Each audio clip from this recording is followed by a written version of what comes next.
2-4 दिन यसो कन्ट्रोल गरौँ। बाहिरको चिज केही पनि खाँदिनँ, खाँदा खाँदा यत्रो भैँसी भइसक्यो भनौँ।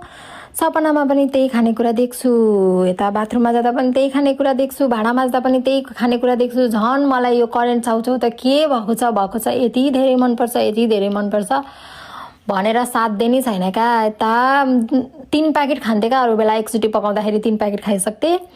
आज चाहिँ मैले अब कन्ट्रोल गरिरहेको छु नि त, एउटा मात्र थोरै भयो, एउटा त खाए जस्तो पनि नहुने क्या। म त पागलै हुन्छु होला, कसरी यसलाई छुटाउने होला क्या।